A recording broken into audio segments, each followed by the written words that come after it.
చదువుతో పాటు skills, placements తో పాటు సక్సెస్ సందీప్ యూనివర్సిటీ మాత్రమే అందిస్తుంది.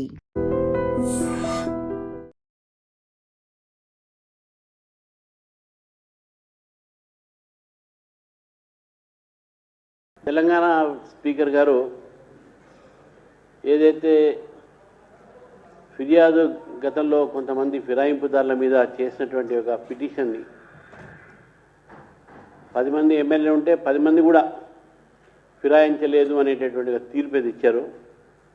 ముఖ్యంగా ఈరోజు ఇచ్చిన తీర్పు ఏతుందో, ఒక వ్యక్తి ఒక పార్టీ నుంచి గెలిచి ఇంకో పార్టీలో అదే 6 నెలల లోపలే ఇంకో పార్టీలో ఎంపీగా పోటీ చేసి వేరే పార్టీతో పోటీ చేసి స్పష్టంగా ప్రజలు చూసినటువంటి ఒక మన కళ్ళ ముందు కనబడినా కూడా మరి స్పీకర్ గారు దాన్ని ఇది పార్టీ ఫిరాయింపు గారు కాదు అనేటటువంటి ఒక మాట చెప్పడం ఉందో,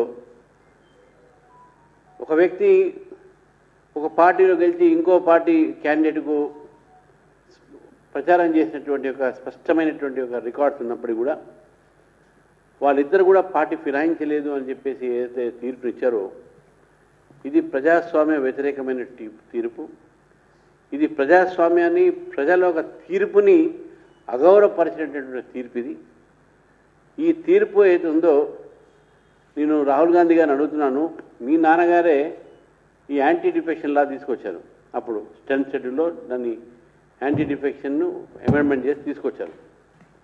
మరి అటువంటి ఒక మీరు రాజ్యాంగం రోజు చేతిలో పట్టుకొని తిరుగుతున్నారు జేబులు వేసుకొని, మరి అటువంటి రాజ్యాంగాన్ని మీ పార్టీ యొక్క సభ్యులు, మీ పార్టీ సంబంధించిన గవర్నమెంట్లో స్పీకర్ ఈ తీర్పుని మీరేం చేస్తారు? నేను మిమ్మల్నే సూటిగా అడుగుతున్నాను.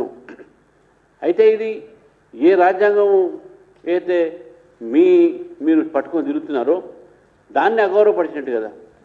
ఇది ప్రజాస్వామ్యాన్ని, రాజ్యాంగాన్ని, ప్రజా తీర్పుని కూడా అగౌరవపరిచినటువంటి ఒక తీర్పుగా ఈరోజు భారతీయ జనతా పార్టీ భావిస్తూ ఉన్నది. తెలంగాణ స్పీకర్ గారు ఏదైతే ఫిర్యాదు గతంలో కొంతమంది ఫిరాయింపుదారుల మీద చేసినటువంటి ఒక పిటిషన్ని 10 మంది ఎమ్మెల్యే ఉంటే 10 మంది కూడా ఫిరాయించలేదు అనేటటువంటి ఒక తీర్పు ఏది ఇచ్చారు.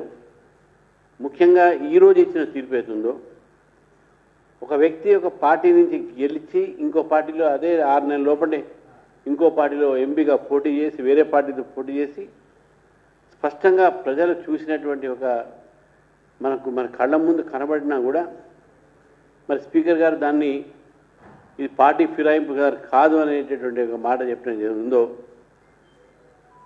ఒక వ్యక్తి ఒక పార్టీలో గెలిచి ఇంకో పార్టీ క్యాండిడేట్కు ప్రచారం చేసినటువంటి ఒక స్పష్టమైనటువంటి ఒక రికార్డ్స్ ఉన్నప్పటికీ కూడా వాళ్ళిద్దరు కూడా పార్టీ ఫిరాయించలేదు అని చెప్పేసి ఏదైతే తీర్పు ఇచ్చారో, ఇది ప్రజాస్వామ్య వ్యతిరేకమైన తీర్పు. ఇది ప్రజాస్వామ్యాన్ని, ప్రజల ఒక తీర్పుని అగౌరవపరిచినటువంటి తీర్పు ఇది. ఈ తీర్పు ఏది ఉందో, నేను రాహుల్ గాంధీ గారిని అడుగుతున్నాను, మీ నాన్నగారే ఈ యాంటీ డిఫెక్షన్ లా తీసుకొచ్చారు.